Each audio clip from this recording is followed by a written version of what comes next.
Welcome sa ating munting YouTube channel. Please support my videos. Comment, like and subscribe po mga idolo. Maraming salamat po. Story Present, Super Devo Uling System. Kabanata 2461 nagmamadaling lumabas. Siyempre tama si Yezuan, ngunit ang kanyang mga aksyon ay palaging lumalabag sa interes ng ilang tao. Bilang karagdagan sa wanted order, masasabing hindi naisip ni Yezuan na ang lahat ng panganib ay sabay na sesebog. Sa simula pa lang, hinanap ng mga nakakita sa Excalibur sa restaurant si Yezuan, naghanda na patayin si Yezuan sa isang iglap, at pagkatapos ay sakupin ng Excalibur. Ngunit bago nila ito magawa, hinarap sila ng ibang grupo ng mga tao. Gayunpaman, ang mga taong ito ay hindi dumating upang tulungan si Yezuan, ngunit dahil gusto nilang makuha ang nawala sa kanila mula kay Yezuan. Ang mga taong ito ay ang mga dealers ng kasino na hinamon ni Yezuan at sinira ang kanilang negosyo. Huwag maliitin ang mga dealers na ito, dahil nagbukas sila ng kasino dito, natural nilang kapangyarihan iyon, ngunit hindi nila alam ang mga detalye ni Yezuan noong una, kaya hindi nila ginawa. Hanggang sa may pinaalam na wanted order kay Scarlet Seven Knights. Isa itong wanted order na pinagsama-samang inilabas ng ilang superpowers.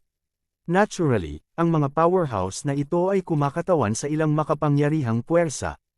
Ang nilalaman ng wanted order na ito ay napakasimple, na may larawan lamang ni Yezuan at paglalarawan ng misyon.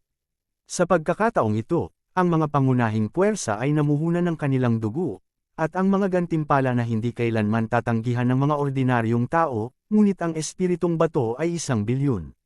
1 bilyong espiritong bato, napakalaking bilang nito, hindi pa banggitin na bukod pa sa 1 bilyong espiritual na batong ito, mayroong hindi mabilang na mga kayamanan, ngunit ang bilang ng mga pagpapala para sa pag-upa ng lupa ay 10 beses. Isang bounty na nagpapabaliw sa hindi mabilang na tao. Isang bounty na hindi matatanggihan ng sinuman. Sa kabutihang palad, sa pagkakataong ito, inilabas sa publiko ng malalaking powerhouse ang wanted order, kaya natanggap din ni Yezuan ang balita sa unang pagkakataon. Tahimik na nakatayo sa isang attic, 2 divine sword ang pinalibutan ni Yezuan, at hinawakan ni Yezuan ang divine bow sa kanyang kamay. Tahimik ding binantayan ni Shenmue Sword Attendant at Flower God Sword Attendant ang tagiliran ni Yezuan. Sa harap nila, hindi mabilang na mga banal na hayop. Ang mga mythical beast na ito ay sumugod sa lugar ni Yezuan sa sandaling matanggap nila ang wanted order, at pinalibutan si Yezuan. Maaaring hindi malakas ang kanilang lakas, at iilan lamang ang nasa mataas na antas ng God Emperor Realm. Gayunpaman, napakalinaw ni Yezuan na kailangan lang siyang bitag ng mga taong ito sa kalahating oras ng tsaa, kung gayon ay hindi dapat naisin ni Yezuan na umalis dito ngayon. Patayin! Biglang sumabog si Yezuan sa isang malakas na dagandong, at ang buong tao ay sumugod sa libu-libong mga kaaway. Sandali lang ang madugong bagyo at nag-ulo ang buong kalangitan. Sa oras na ito, hindi na itinago ni Yezuan ang kanyang mga kamay.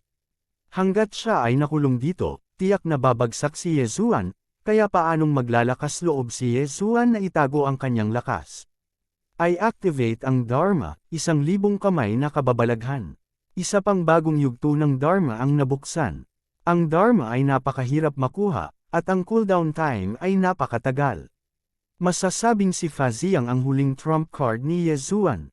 Ngunit sa oras na ito, nagdadalawang isip pa rin si Yezuan. Thousand-handed prodigy, sinasabing ang pangunahing katawan ay isang batang lalaki na nagil-inang ng mga espesyal na mahiwagang kapangyarihan. Matapos ang milyon-milyong taon, patuloy niyang pinatalas ang kanyang mga kamay. Nang maglaon, nagkataon, nakakuha siya ng isang espesyal na kapangyarihang mahiwagang, ang 1,000 kamay na kapangyarihang mahika. Ang 1,000 kamay na mahiwagang kapangyarihan ay upang iugnay ang libu-libong armas sa pangunahing katawan sa pamamagitan ng mga espesyal na paraan, upang ang pangunahing katawan ay may kakayahang kontrolin ang 1,000 armas. Ito ay hindi isang simpleng paraan ng pagtitipon at pagbuo ng mga kakayahan, ngunit isang tunay na magic kamay at banal na kahulugan. Sinasabi na sa buong God Realm, mahirap makahanap ng ilang libong kamay na supernatural na kapangyarihan na maaaring pagsamahin ang divine sense at divine power para malampasan ang thousand-handed prodigy. Tuldok. Ang Excalibur ay nagmamadaling lumabas, at sa ilalim ng kontrol ni Megatron, sila ang mga Trailblazer. Si Yezuan ay pasulong, at sinumang kaaway na maglakas loob na harangin si Yezuan ay isa-isang papatayin niya. Isang madugong kalsada ang nabuo sa isang iglap dahil si Yezuan ay sumugod mula rito. Sa pagkakataong ito, hindi na nag-abala si Yezuan na limunin ang mga bangkay ng mababang antas na mga banal na hayop na ito, at hayaan ang mga bangkay ng mababang antas na mga banal na hayop na ito na maghanda ng madugong daan. Tuldok, tuldok, tuldok. Sa daan, hindi nakatagpo si Yezuan ng anumang disenteng hadlang hanggang sa marating ni Yezuan ang exit ng Secret Realm. Sa ngayon, 7 powerhouse ang hamarang sa labasan. Ito ang pinakamalakas na puwersa na maaaring pakilyusan ng Bloody Seven Knights sa pinakamaikling panahon. Nakita ni Yeshuangkai ang wanted order sa unang pagkakataon, at pagkatapos ay sumalakay ng walang pag-aalinlangan, hinayaan si Bloody Chie na walang oras na mag-react. Ang magagawa lang nila ay tipunin ang lahat ng mga masters ng God Emperor Realm sa first level area. 7 tao, 7 magkakaibang hitsura, halatang 7 iba't ibang lahi. Kabilang sa mga ito, ang isang lalaki na may taas na higit sa 3 metro ay ang pinakamarangal, dahil siya ang direktor ng first level area. Hindi ka makakapasa. Ang puting mabangis na higanteng angkan, ito ang tono ng pakikinig sa talumpating ito, at maaari rin itong ipaalam sa mga tao na ang taong ito ay mula sa puting mabangis na higanteng angkan. Anak, masunurin ka, sumama ka sa amin, baka pagkatapos ibigay ang kayamanan, maaari naming isaalang-alang ang pagligtas sa iyong buhay, pagkatapos ng lahat, ito ay ang kayamanan, hindi ang iyong maliit na buhay. Thousand-Eyed Wolf Frog Clan. Gaya ng inaasahan sa pinakamasunuring allipiers ng Baimeng Giant Clan, ang lalaking ito ay agad na pumalit sa mga salita pagkatapos lang magsalita ang amo ng Baimeng Giant. Sinulyapan ni Yezuan ang Thousand-Eyed Wolf Frog, ngunit hindi ito nilingon kahit isang segundo, dahil ang taong ito ay hindi karapat-dapat sa atensyon ni Yezuan. Hindi talaga alam ni Yezuan, isang third-rank inferior God Emperor Realm Ants, saan siya nagkaroon ng lakas ng loob na hamunin si Yezuan. At ang tinutukan ni Yezuan ay isang batang lalaking nakaputi. Itong binatilyong nakaputi ay may hawak na folding fan sa kanyang kamay, at para siyang matikas at gwapo, ngunit kung alam niya kung ano ang kanyang katawan, malamang na hindi niya iyon iisipin. Siyempre, walang pakialam si Yezuan tungkol dito, ngunit tungkol sa kanyang paglilinang. Ayon sa mga resulta ng pagtuklas ng system, ang taong ito ay isang top-level na God Emperor ng 9th rank pick.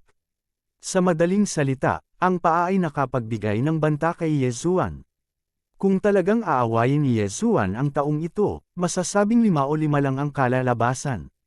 Siyempre, si Yezuan ay may maraming pantulong na paraan, at kahit ang Shenmue Sword Attendant ay tumulong, ngunit ang taong ito ay mayroon ding 6 na powerhouse sa God Emperor Realm. Kaya, ang labanan na ito ay hindi napakadaling labanan. Ngunit, gaano man ito kahusay, sa oras na ito, may pagpipilian pa ba si Yezuan? Megatron, patayin mo. Ako. Sa malakas na dagandong ni Yezuan, direktang kinokontrol ng Megatron ang Excalibur upang patayin ang dalawang kaaway na may average na lakas. Napakasimple ng diskarte ni Yezuan, ibig sabihin, patayin muna ang mahihinang mga kaaway na ito. Shenmue Sword Attendant, itaas ito para sa akin. Sa isa pang utos, agad na inilunsad ni Shenmue Sword Servant at direktang sumugod sa 7 tao. Malakas ang depensa ni Shenmue Sword Servant, kaya natural na itulak siya ni Yezuan sa harapan. Matapos matanggap ang utos, sumugod si Shenmue Janshi ng walang pag-aalinlangan. Ngunit ang tawag ni Yezuan ay hindi pa tapos. Flower God Sword Attendant. Ibigay mo sa akin ang lahat ng mount na antas ng Diyos. Ito ay desperado, saan may lugar para sa pagtatago. Kabanata 2462 ganap na malakas. Sa sandaling lumitaw ang Flower God Sword Attendant, tinawag niya ang 100 Flower Goddess, at kasama ang God level mount, sumugod sa paligid. Dahil sa paligid ni Yezuan, maraming mga kaaway na kulang sa lakas ngunit gustong mangisda sa magulong tubig. Ang mga taong ito ay tila walang gaanong impluwensya sa ibabaw, ngunit napakalinaw ni Yezuan na kung minsan, kadalasan ay napakaliit na tungkulin ang nagbabago sa kinalabasan ng labanan. Kahit na napakaliit ng posibilidad na ito, hanggat ito ay umiiral, dapat siyang alisin ni Yezuan.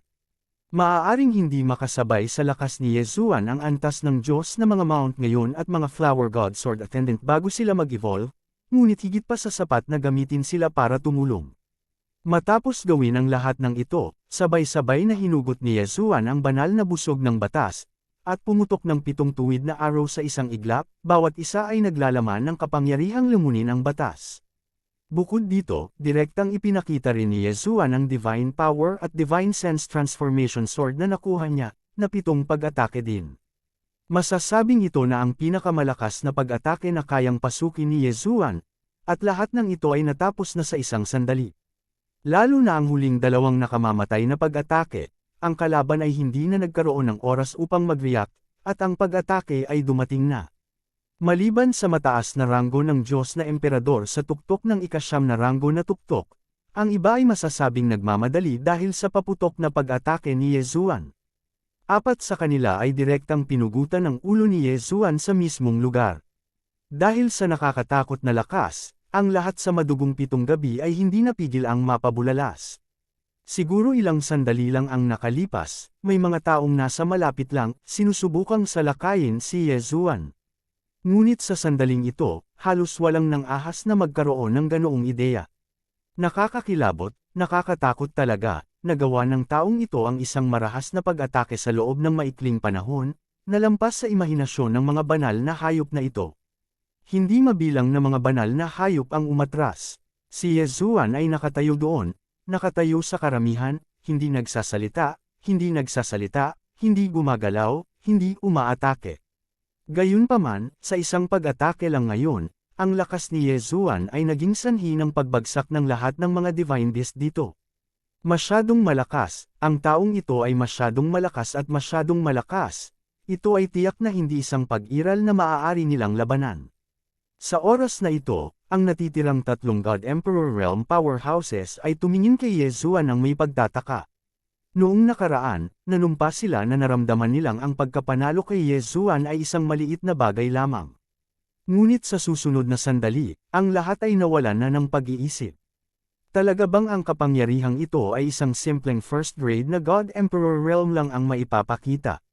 Walang sumagot, ngunit kahit na sino ito, kahit na ang taong nasa tuktok ng 9th rank top God Emperor Realm, sa oras na ito, hindi na siya nang ahas na magsalita. Hayaan, wag na. Tiningnan ni Yezuan ang 3 natitirang God Emperor Realm powerhouses sa kanyang harapan, at mahinang sinabi, ang kanyang tono ay sobrang walang pakialam. Ngayon, binibigyan sila ni Yezuan ng pagkakataong pumili, 2 opsyon, walang ikatlong paraan.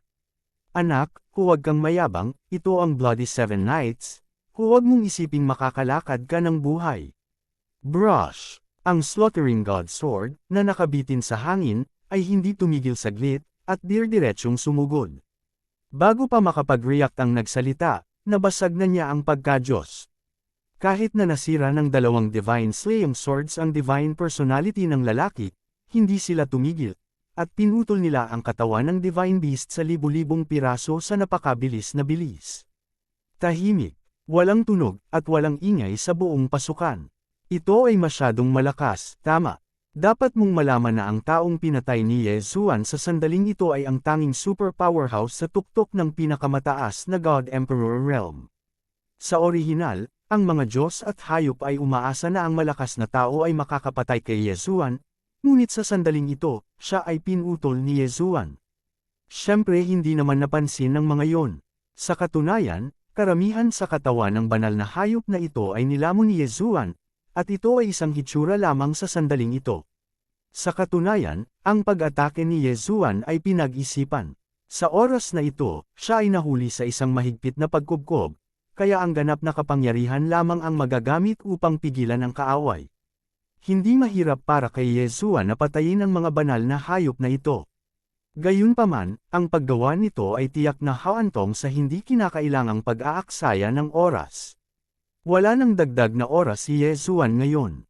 Kaya, sa katunayan, ang espadang ito ay ang pinakamalakas na pag-atake ni Yezuan.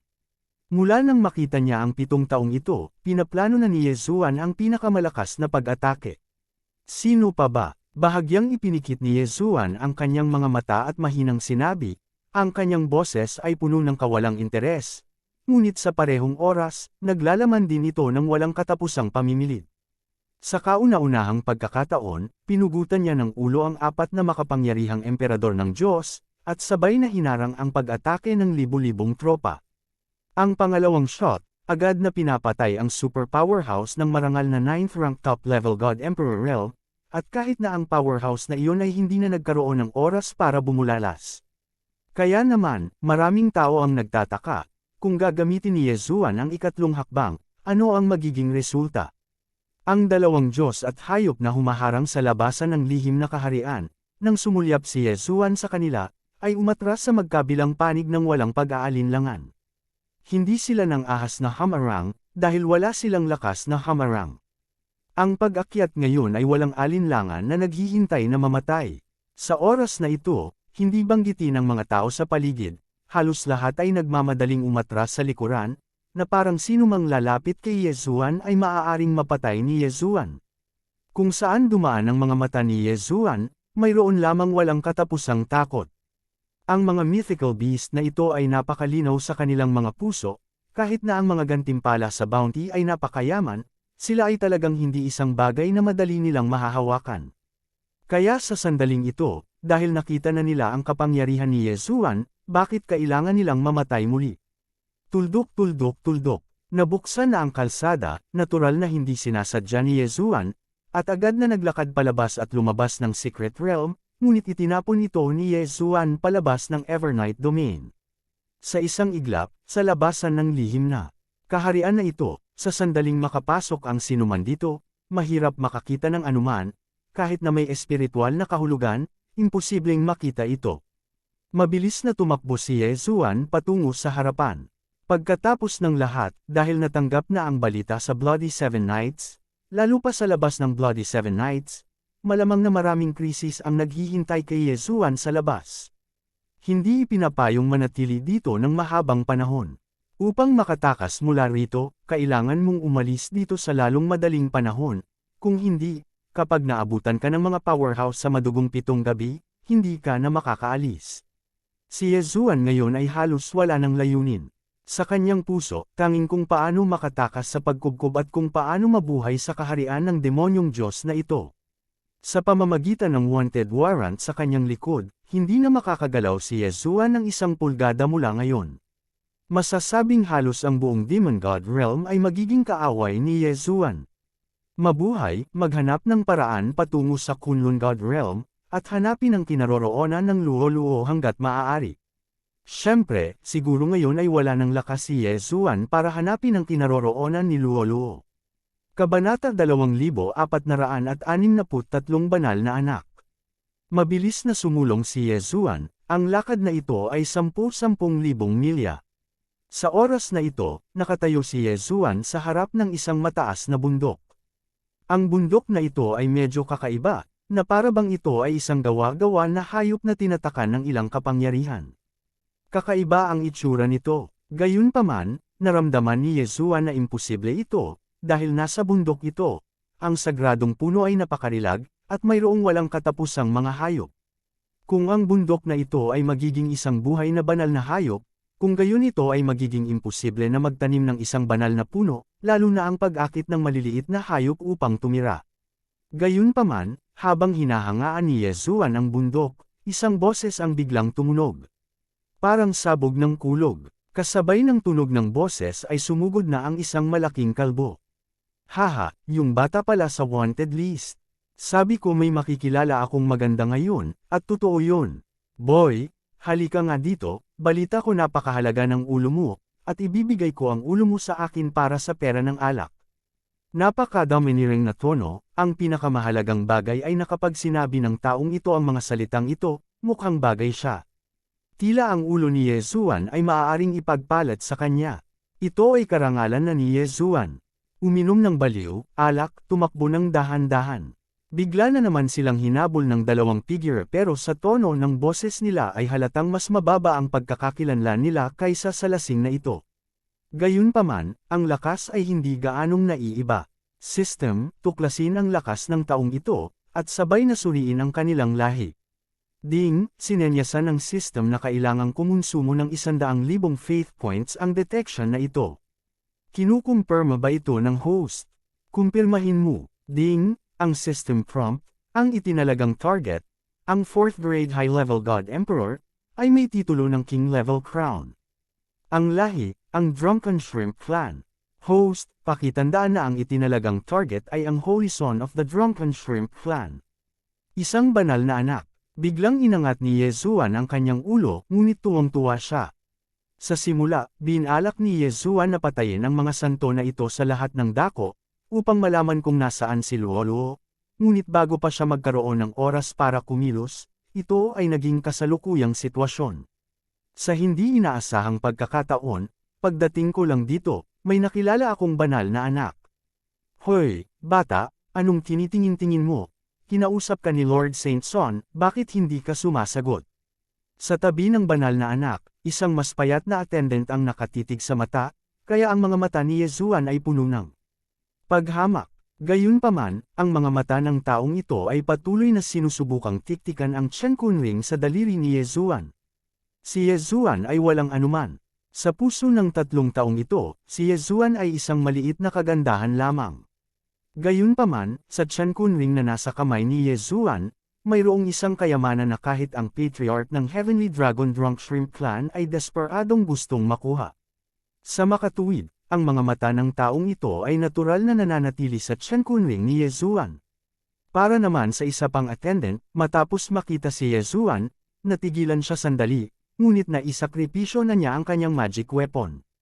Malinaw, alam din niya kung sino si Yezuan at handa siyang kumilos. Napatingin si Yezuan sa kanilang 3. May lakas silang 3. Ang pinakamahalaga ay mayroong isang banal na anak sa kanila.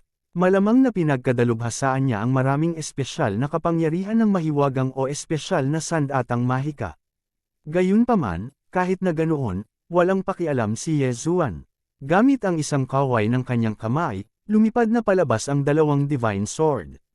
Dahil alam niyang hindi ang negosasyon ang paraan para malutas ang problema, bakit nag-aaksaya ng oras si Yezuan sa pakikipag-ayos, mas mabuting patayin siya ng direkta.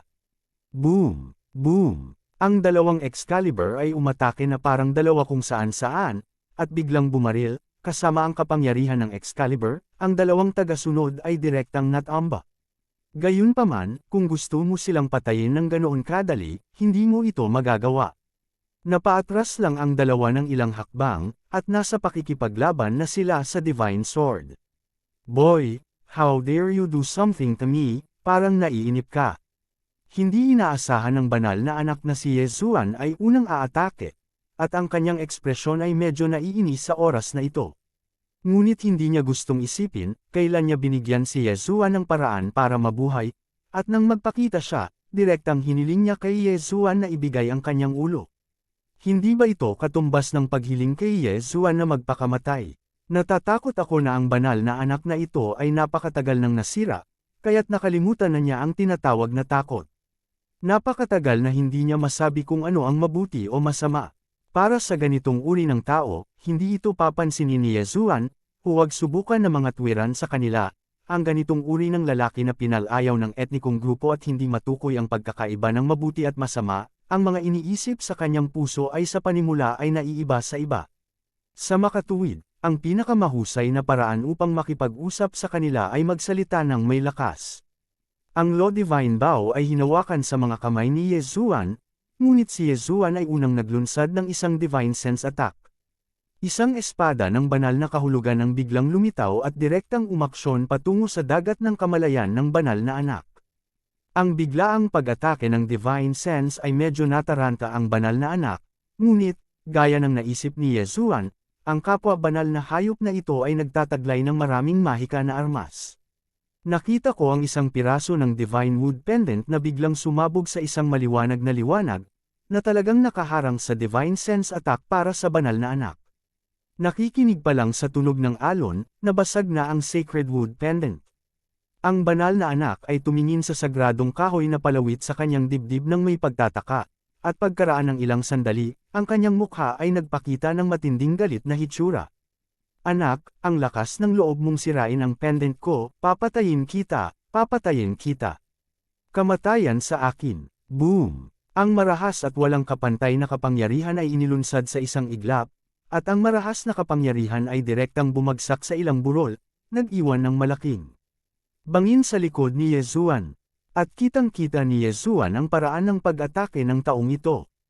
Talagang perpektong isinama niya ang kapangyarihan ng Dharma sa kanyang sarili. Alam mo, sa sandaling inilunsad ng taong ito ang pag-atake, malinaw na nakita ni Yezuan ang isang malaking imahe ng lobster. Ang banal na anak na ito ay ang banal na anak ng Tianlong Drunken Shrimp Clan. Mayroon akong hitsura ng isang malaking yulang, kaya hindi ito sapat.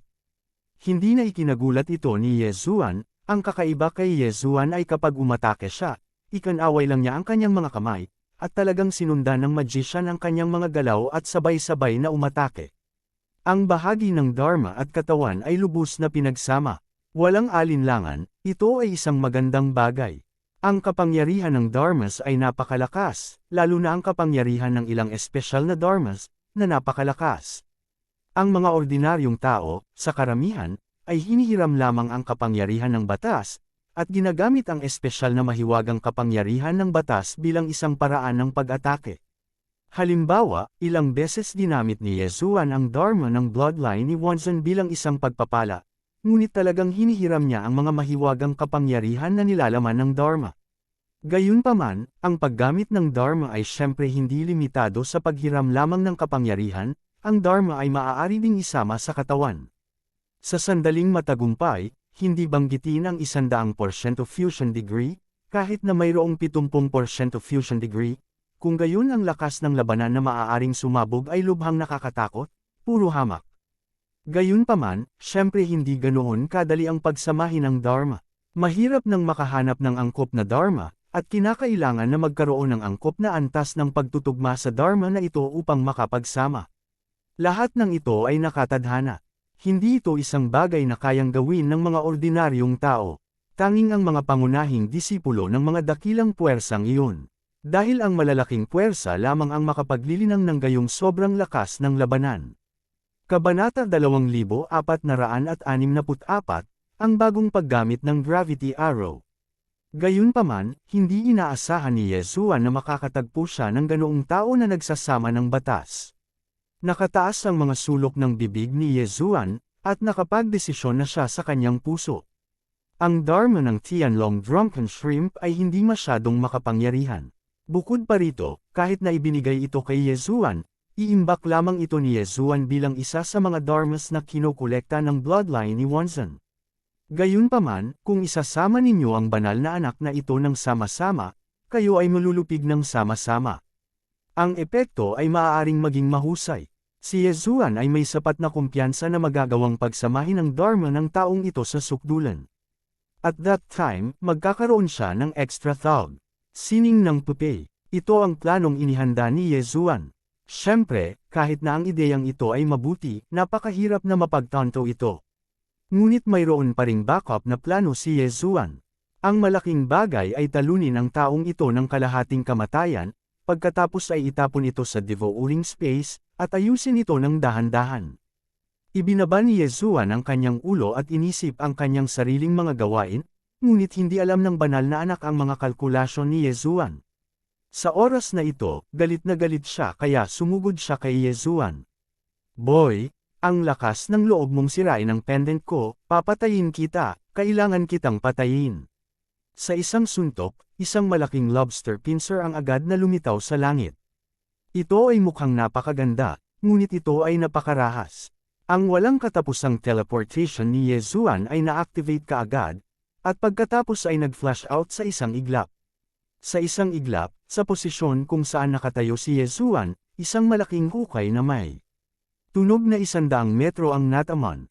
Kung hindi siya makagalaw, gumagalaw ang boses ng banal na anak at mabilis na sumugod kay Yezuan, patuloy na winawagayway ang kanyang mga kamay, na ginagawang nakakatakot na purgatorio ang lugar na ito. Gayunpaman, ang tila nakakabaliw na pag-atake ay hindi nasaktan ni Yezuan kahit kaunti. Gustong tanungin ni Yezuan ang taong ito, tanga ba talaga siya? Pwedeng santukan combat lang, wala bang magical power? At inatake ang kanyang batas, kanyang domain. Napakatanga ba ng lalaking ito na hindi man lang niya magamit ang mga ito? Gayunpaman, dahil hindi niya ito ginagamit ay hindi nangangahulugang hindi ito ginagamit ni Yesuan. Ganap na 0. Direktang isinaaktibo ni Yesuan ang espesyal na mahiwagang kapangyarihan, naghahanda na bitag ang taong ito sa lugar. Gayunpaman, isang kakaibang eksena ang nangyari, ang absolute zero power ay talagang nasira ng taong ito.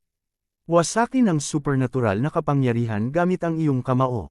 Kung noon pa man, hindi man lang maisip ni Yesuan, gaano kalakas ang kapangyarihan ng mga supernatural na kapangyarihan? Paano magagawang basagin ng isang tao ang supernatural na kapangyarihan gamit ang kanilang mga kamao? Nakalulungkot, may nakagawa na ngayon. Malinaw na nakita ni Yesuan na nang ang absolute zero force ay sumugod patungo sa banal na anak, ang banal na anak ay sumuntok lamang. Pagkatapos ay bahagyang huminto ang kamao ng banal na anak, at naramdaman niya ang isang misteryosong kapangyarihan na nawala. Walang alinlangan, iyon ang pagganap ng ganap na zero na nasira. May isang tao talagang sinira ang supernatural na kapangyarihan gamit ang isang kamao. Hindi pa rin naniniwala si Yesuan sa kasamaang ito, at nang gumalaw ang kanyang isip, isa pang pag-atake ang inilunsad. Eternal Night Domain. Sa pagkakataong ito, na-activate ni Yesuan ang kapangyarihan ng domain. Gusto niyang makita kung posibleng talunin ng taong ito ang domain. Boom! Sa isang malakas na ingay, bahagyang ibinuko ni Yesuan ang kanyang bibig, dahil siya ay labis na nagulat. Itong banal na anak, talagang ginawa ito. Talagang sinira niya ang field gamit ang kanyang kamao. Kakaiba ang lalaking ito. Tahimik na nag-isip si Yesuan sa kanyang puso. Ang banal na anak na ito ay maaaring basagin ang supernatural na kapangyarihan sa pamamagitan ng kanyang kamao, at maaari rin niyang basagin ang kaharian sa pamamagitan ng kanyang kamao. Kakaibang sitwasyon, kung noon pa man, masasabi ni Yesuan na hindi pa niya ito narinig. Sa sandaling ito, sa puso ni Yesuan, ang ideya ng pagkapanalo sa banal na anak na ito ay higit na pinahahalagahan. Lupigin siya, at pagkatapos ay galugarin ang kanyang kakaibang kakayahan. Ito ay hindi lamang epekto ng pagsasanib ng batas. Tungkol dito, malalaman ni Yesuan kahit hindi nagtatanong sa sistema. Sa makatuwid, mayroong isang malaking lihim na nakatago sa banal na anak na ito. Kung makuha ito ni Yesuan, tiyak na tataas ang kanyang lakas. Biglang hinayla ni Yesuan ang lomagic. Hindi mo ba gustong sirain ang mga supernatural na kapangyarihan? Kung gayon, gusto ni Yesuan na makita kung mapapagod ang taong ito. Pinagpala ng batas ng grabidad. Sa pagkakataong ito, ginagamit ni Yesuan ang Divine Sword of the Law of Gravity.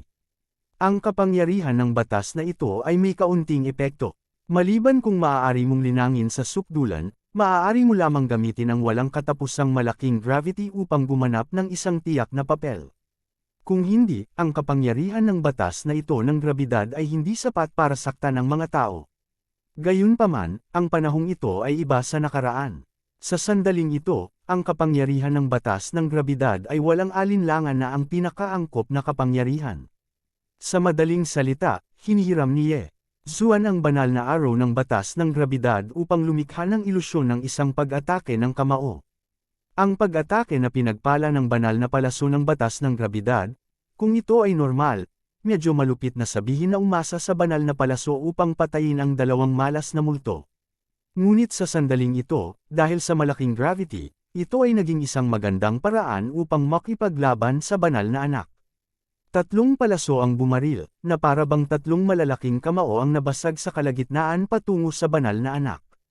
Bilang resulta, tulad ng pagbaril ni Yesuan sa imahe, ang banal na anak ay talagang iwinagayway ang kanyang kamao ng walang pag-aalinlangan at binasag ito na parang isang banal na araw ng batas ng grabidad. Boom! Ang marahas na kapangyarihan ay sumabog sa isang iglap, at ang banal na anak ay hindi kailanman naisip na ang pag-atake na ito ay magiging isang paraan. Nakarinig ng putok, ang banal na anak ay napaatras ng ilang hakbang ng marahas na puwersa. Mahusay, bahagyang kumaibot ang sulok ng bibig ni Yesuan, at kasabay nito, ang Divine Bow of Law ay hinayla muli. Sa pagkakataong ito ay ang tuloy-tuloy na 7 araw. 7 batas ng Gravity Lianzo araw ay biglang nabasag patungo sa banal na anak. Gayunpaman, hindi naisip ni Yesuan at Ben na ang banal na anak na ito ay parang tanga, at hindi umiwas si Ben, ngunit ginamit talaga niya ang kanyang kamao para basagin ang araw ng batas. Walang magawang umiling si Yezuan. Ang taong ito ay natatakot na mayroon siyang maraming makapangyarihang paraan, ngunit sa kasamaang palad, hindi niya ito gagamitin. Ang kanyang grupong etniko ay malamang na isang napakalaking grupo, at siya, bilang banal na anak ng angkan, ay natatakot na hindi pa talaga niya nahawakan ang sinuman mula noong siya ay bata pa. Kahit paminsan-minsan ay ginagawa niya ito, binubuli lang ang mahihina. Maaaring nakipaglaban siya sa mga kalaban sa parehong antas, ngunit, bilang kanyang banal na anak, sinumang maglakas loob na sumuwi sa kanya, natatakot ako na ang paraan ng pakikipaglaban ay may sigaw ng ligtas ayon sa kanyang mga ideya. Sinulyapan ni Yezuan ang kanyang bibig ng masama, ang gayong tao ay hindi man lang banta kay Yezuan.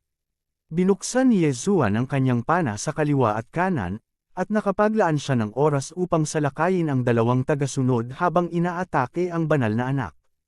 Ang mga tagasunod ay hindi mahina, at walang mga bahid sa paggamit ng mga supernatural na kapangyarihan. Sa kasamaang palad, ang nakatagpo nila ay si Yezuan, at hindi sapat ang dalawang divine swords. Maaari ding ipadala ni Yezuan si Shenmue Sword Servant. Sa isang sandali, nakipag-usap na si Yezuan sa dalawang tagapaglingkod, at pagkatapos ay sinimulang sirain ang banal na anak na ito ng may labis na interes. Para sa ganoong tao, hanggat siya ay natatakot at nasusupol, kung gayon ay hinding-hindi siya maglalakas loob na lumaban, dahil hindi pa nakatagpo si Yezuan ng ganitong uri ng lalaki. Gravity Arrow. Gayunpaman, gamit ang pinakakaraniwang Gravity Arrow, sinunod ni Yezuan ang pagsupil sa banal na anak ng Drunken Shrimp Clan sa araw na ito. Napakatanga at cute nitong lalaking ito. Huwag kang lumaban, inaamin ko ang pagkatalo, hindi ba ako umamin ng pagkatalo? Kabanata 2465, tanggapin ng banal na anak bilang nakababatang kapatid. Ay paulit-ulit na napatumba ng Gravity Arrow, at sa wakas ay hindi nakayanan ng banal na anak. Alam mo, ang lakas ni Yezuan ay napakahusay, hindi lamang para pahirapan ang taong ito, ngunit hindi rin para talagang kitilin ang buhay ng lalaking ito.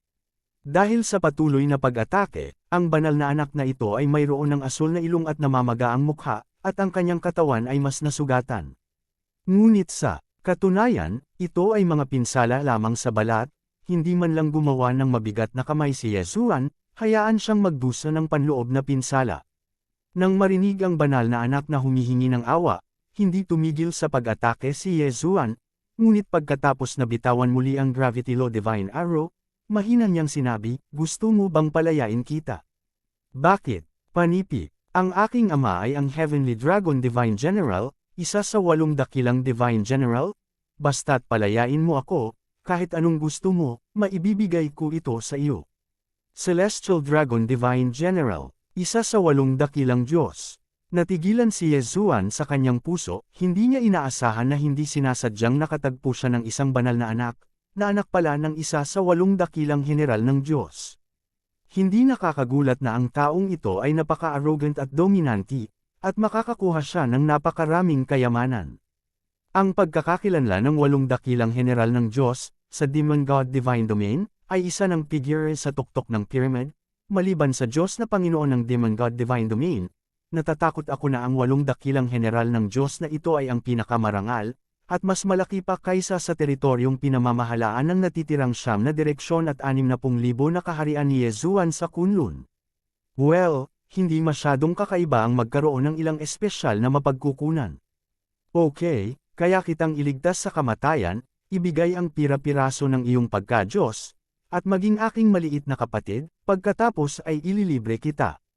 Ang pagbibigay ng mga fragment ng Godhead ay talagang katumbas ng pagiging isang alipin, ngunit alam ni Yezuan na kung sasabihin niya iyon, mas gugustuhin ng taong ito na mamatay kaysa sumunod. Ngunit sa madaling salita, mas madaling tanggapin ng lalaking ito na siya ay isang maliit na kapatid. Kung tutuusin, maaaring hindi pa tumanggap ng nakababatang kapatid ang isang tulad niya. Oo nga, nang marinig ang mga salita ni Yezuan, bahagyang kumunat ang noo ng banal na anak, ngunit hindi siya agad tumanggi. Hindi, ang aking ama ay isang Heavenly Dragon God General, ayaw kong maging isang maliit na kapatid sa iba. Oo, hindi yun ang oras para makipag-usap. Napangiti si Yezuan sa gilid ng kanyang bibig, hinayla muli ang Law Divine Skill, at ang 7 Gravity Law Divine Arrows ay bumaril patungo sa lalaking iyon ng walang pag-aalinlangan. Ang ganitong uri ng maingat na pag-iisip ng lalaki, hindi sinasabi ni Yezuan na lubos siyang sigurado, ngunit may alam din siyang magaspang na ideya. Gusto mong iligtas ang mukha. Nakakalungkot na ngayon ay nagmumukhang gusto ni Yezuan ang kanyang buhay. Boom! Boom! Boom! Isa-isa, ang batas ng gravity na mga palaso ay nagpatalsik sa taong ito. Stop! Stop! Ipapangako ko lang sa'yo. Sa wakas ay nagpaubaya ang lalaki, at walang pag-aalinlangan, iniabot ang fragment ng kanyang pagka-Diyos. Gamit ang isang kaway ng kanyang kamay, inalis ni Yezuan ang fragment ng kanyang pagka-Diyos. Mula sa sandaling ito, ang kapalaran ng banal na anak na ito ay ganap na nasa mga kamay ni Yezuan. Siyempre, kung gusto mo talagang i-exert ang combat effectiveness mo, natatakot ako na kailangan mo pang magsanay ng mabuti. Gayunpaman, kasama niya, ang anak ng Heavenly Dragon God General, tiyak na magiging mas ligtas si Yezuan sa Demon God Domain, at hindi niya masasabi na makakakuha siya ng mas maraming benepisyo. Upang maiwasan ang labanan dito na makaakit ng mga bagong kaaway, direktang kinuha ni Yezuan ang banal na anak na ito at mabilis na umalis. Sabihin mo sa akin, ano ang iyong pangalan? Chanho ang pangalan ko, ikaw, boss, ano ang pangalan mo? Ang Heavenly Dragon Holy Son ay tila hindi pa ganap na nakaangkop sa kanyang bagong pagkakakilanlan, ngunit sa kabutihang palad, si Yezuan ay nasa mabuting kalagayan ngayon, kaya hindi siya nag-abala sa kanya. Ang pangalan ko ay Yezuan. Pagkatapos sumagot ng casual, sinabi ni Yezuan kay Chanho, fair na, dalhin mo ako para maghanap ng matutuluyan, kailangan kong magpahinga ng mabuti. Panipi, tumango ang Celestial Tiger at dirdiretsyong naglakad. Ang dahilan kung bakit hindi sinanay ni Yezuan ang taong ito ngayon ay talagang may dahilan. Sa oras na ito, si Yezuan ay nasa Demon God Domain pa rin, at ang Heavenly Tiger na ito ay walang alinlangan na makakapagbigay kay Yezuan ng seguridad, syempre, basta't hindi niya pukawin ang hinala ng iba. Sa makatuwid, sa pamamagitan lamang ng pagpayag sa taong ito na panatilihin ang kanyang orihinal na hitsura ay makukumbinsi siya ng mga tao ng Demon God Domain. Casual na nagpalit si Yezuan ng maskara mula sa System Store, at kapag naisuot na ang maskara na ito, maaari nitong itago ang hitsura at paglilinang ni Yezuan. Siyempre, hanggat mas mataas ang cultivation kaysa kay Yezuan, makikita niya ito. Gayunpaman, hindi nag-alala si Yezuan. Naglalakad siya kasama si Chanho sa sandaling ito. Natatakot ako na sa Demon God Divine Domain, kakaunti ang mga tao ang nang-ahas na gumamit ng Divine Thoughts para madali siyang suriin. Pagkatapos ng lahat, ang paggamit ng mga banal na kaisipan upang suriin ang iba ay madaling magdulot ng hindi pagkakaunawaan sa kabilang partido, at pagdating ng panahon, karapat-dapat kang patayin.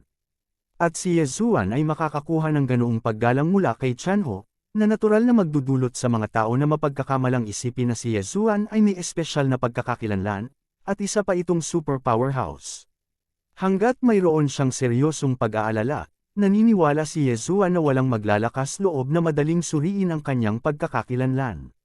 Sa ilalim ng pamumuno ng Heavenly Tiger, hindi nagtagal ay dumating ang dalawa sa isang lungsod, at lumabas na ang Heavenly Tiger ay pupunta dito upang bumili ng alak sa unang lugar. Sa lungsod na ito, mayroong isang sangay ng tribo ng unggoy, at ang banal na alak na tinimplahan ng mga taong iyon ay medyo masarap, at ang Heavenly Tiger ay masasabing palaging nagustuhan ito. Umalis ka, huwag kang hamarang.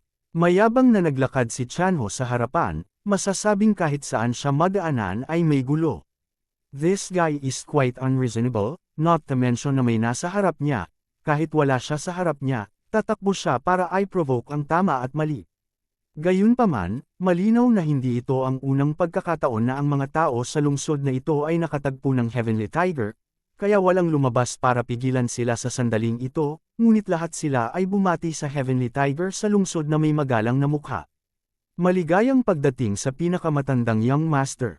Isang matandang lalaki ang mabilis na lumapit sa tabi ni Chanho, unang sumulyap kay Yezuan, ngunit talagang hindi naglakas loob na suriin si Yezuan gamit ang kanyang banal na pag-iisip, ngunit magalang na tumayo sa tabi ni Chanho. Ang aking alak, pinapunto ko ang isang tao at sinabi na ang Panginoon ay darating upang kunin ang alak ngayon. Huwag kang mag-alala, young master, handa na ang iyong alak.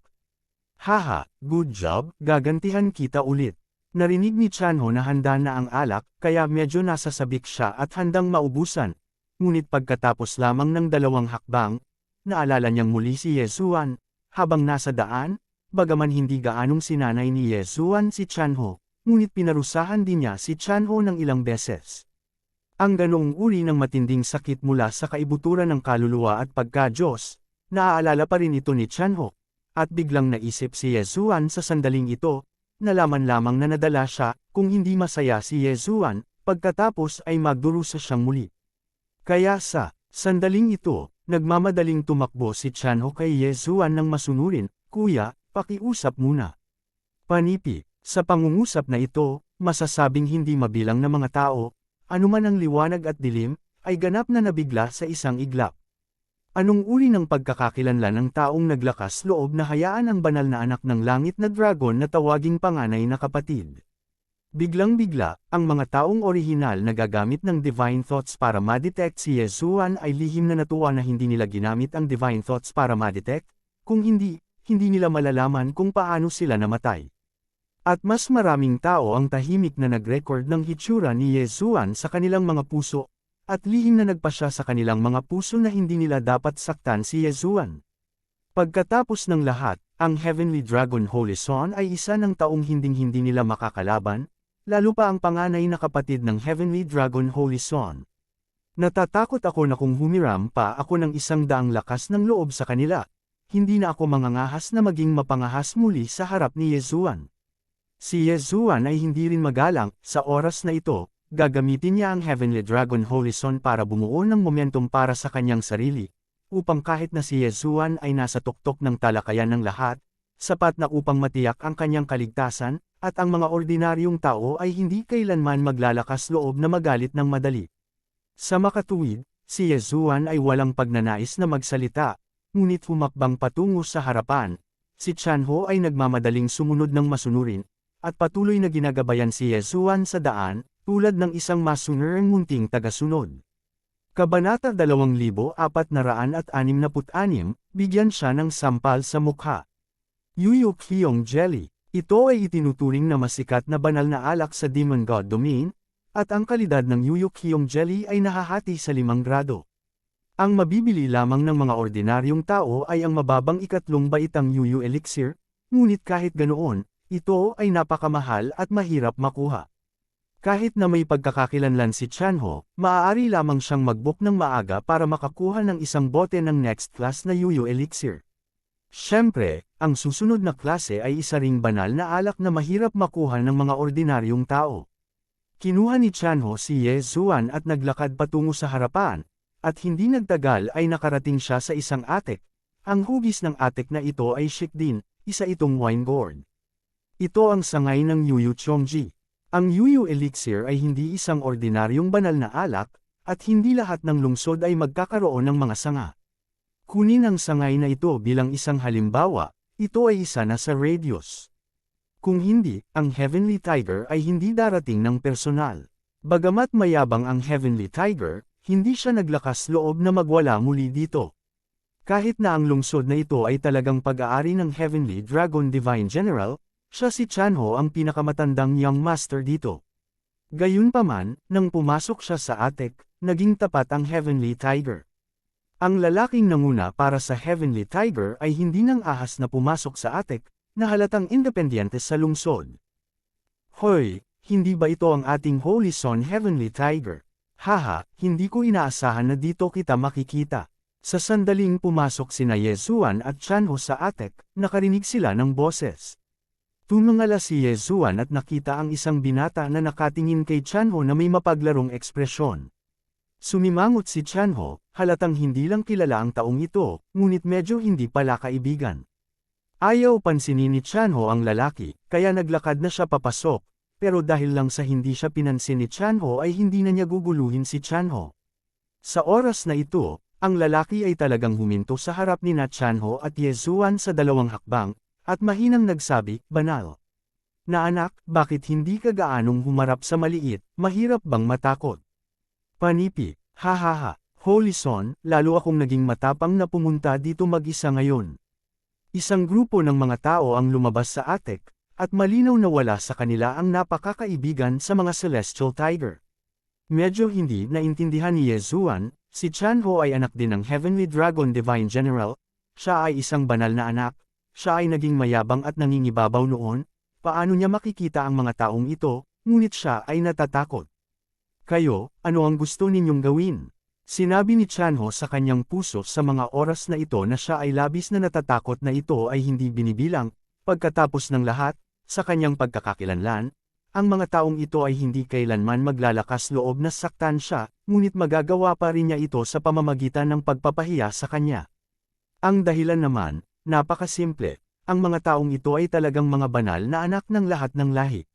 Demon God Divine Domain, ang pagkakakilanlan ng banal na anak ay napakarangal, kahit na magkakaroon ng ilang mga pagkakaiba dahil sa lahi, ngunit sa pangkalahatan, ang pagkakaiba ay hindi masyadong malaki, dahil ang lahat ng mga banal na anak ay nakarehistro sa Demon God Divine Domain, kaya kahit na may contradiction sa muling pakikipaglaban, imposible para sa sinuman na maglakas loob na patayin sila.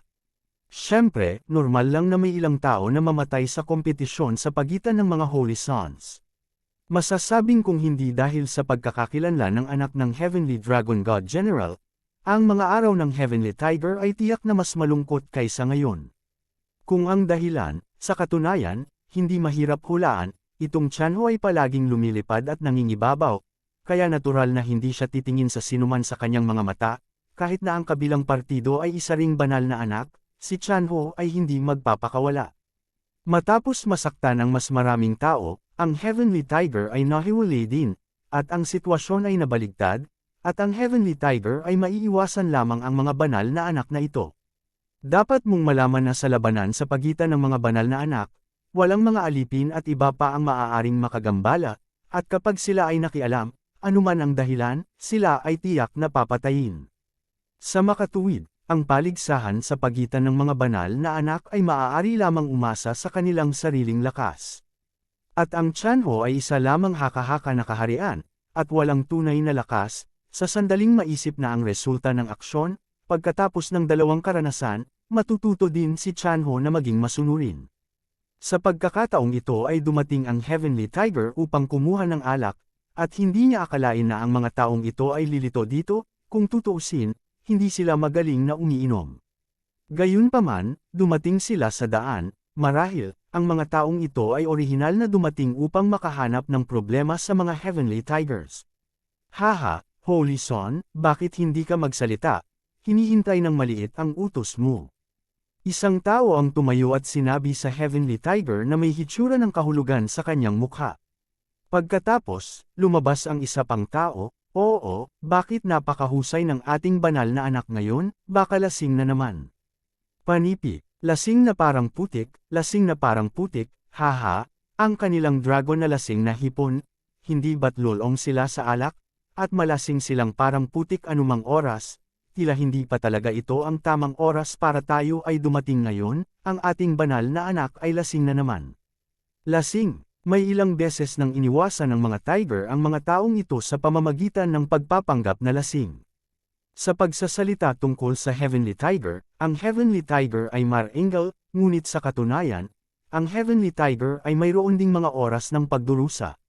Sa sandaling ito, tumingin si Chanho sa mga taong ito at tumahimik, hindi man lang naglakas loob na magsalita, dahil alam niya na kapag sumagot siya, ang naghihintay sa kanya ay ang paghihiganti ng grupong ito ng mga tao. Tahimik na pinanood ni Yezuan ang lahat ng ito, ngunit hindi niya maiwasang umiling, hindi kailangan ni Yezuan ng mahiyain at natatakot na tagasunod, kaya sa sandaling ito, imposible para kay Yezuan na hayaan ang taong ito na patuloy na maging napakalaswa. Celestial Tigers, sino sila?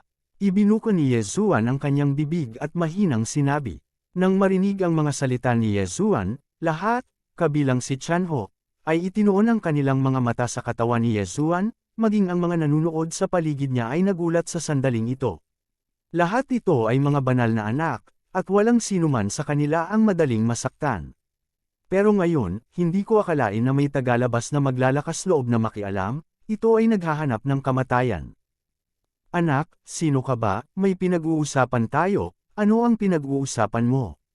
Umalis ka nga, masaya ako ngayon, kaya tinatamad akong pakialaman ka. Sinulyapan ng isang lalaki si Yesuan ng may pang-aalipusta, maging ito man ay ang kanyang mga mata o tono, siya ay puno ng pang-aalipusta. Nilingon ni Yesuan ang kanyang ulo at nakangiting tumingin sa lalaki, ngunit sinabi sa walang malasakit na tono, Chanho, palad ng palad. Panipi, halatang gulat na gulat ang katawan ni Chanho, hiniling sa kanya ni Yesuan na gawin ang isang bagay sa mga taong ito, talagang hindi nang ahas si Chanho na gawin iyon. Gayunpaman, para sa utos ni Yesuan, si Chanho ay hindi nang ahas na suwayan ito. Sa panahong ito ng pakikasama, alam pa rin ni Chanho ang ugali ni Yesuan, kung hindi niya ito gagawin, tiyak na malilinis siya. Kaya naman, lumingon si Chanho na may pag-aalinlangan sa sandaling iyon, tumingin kay Yesuan at maingat na nagtanong, Boss, talaga, gusto mo bang sampilan ang iyong bibig? Panipi. Siguro dahil sa takot, pero in short, medyo nanginginig ang boses ni Chanho. Gusto mo bang sabihin ko sa pangalawang pagkakataon? Malamig ang mga mata ni Yesuan. Takot na takot si Chanho na malapit na siyang bumuhos sa malamig na pawis. Alam mo, ang ganong uri ng sakit mula sa kaibuturan ng kanyang kaluluwa ay hindi isang bagay na kayang tiisin ng mga ordinaryong tao. Smack! Isang matunog na sampal sa mukha. Hindi banggitin ang mga taong nakapaligid sa kanya, maging ang ibang grupo ng mga banal na anak ay ganap na natulala sa oras na ito. Naglakas loob talaga ang Heavenly Tigers na talunin sila. At, dahil lang sa isang salita mula sa lalaking ito. Sino ang lalaking ito? Kabanata 2467 magpadala ng sinaunang mga mapagkukunan sa iyong mga kamay. Ang mga puso ng ilang banal na anak ay sadyang hindi maipaliwanag, dapat mong malaman na ang dahilan kung bakit sila naglakas loob na pukawin ang makalangit na tigre ay dahil sa mga paghihigpit ng mga panuntunan sa paglilinang ng banal na anak, at pangalawa, dahil sa kahinaan ng langit na tigre sa kanilang harapan. Ngayon, dahil sa mga salita ng misteryosong lalaking ito, ang Heavenly Tiger ay sobrang takot na hindi man lang siya natatakot sa isang grupo nila. Kaya, sino ang misteryosong taong ito? Ikaw, sino ka? Alam mo ba kung sino kami? Itinuro ng isa pang banal na anak si Yesuan at nagtanong ng malakas, ngunit kahit sino ay makakarinig na may ilang kawalan ng tiwala sa kanyang tono. Nilingon ni Yesuan ang kanyang ulo at tiningnan ang mga salita ng lalaki, ngunit casual niyang iwinagayway ang kanyang kamay. Sa pagkakataong ito, hindi na nagsalita si Yesuan Ding, ngunit naintindihan ni Chanho ang ibig sabihin ni Yesuan. Smack! Isa na namang matunog na sampal sa mukha. Bumaba ang dalawang sampal na ito, nakaramdam pa ng kaunting pananabik si Chanho sa kanyang puso, hindi siya. Pinuproblema ng mga taong ito minsan o dalawang beses, sa bawat pagkakataon, natatalo si Chanho at tumakas. Ngunit sa pagkakataong ito, si Chanho ang nagbigay sa kanila ng dalawang sampal, at si Chanho ay lumabas sa naunang anino. Walang kamalay-malay, palaging nararamdaman ni Chanho na si Yesuan ay napakalakas, at ngayon, sa pagsuporta sa kanya ni Yesuan, tila ang tiwala sa sarili ni Chanho ay bumalik lamang sa pagitan ng dalawang sampal. Chanho, hindi mo mahahanap ang kamatayan kung gusto mo. Nang makitang magkasunod na sinampal ni Chanho ang dalawa sa kanila, ang mga taong ito ay hindi nang ahas na gumawa ng kahit ano, ngunit tumingin kay Chanho sa gulat at takot. Pagkatapos ng lahat, ang pagkakakilanlan ng anak ng Heavenly Dragon Divine General ay hindi isang dekorasyon.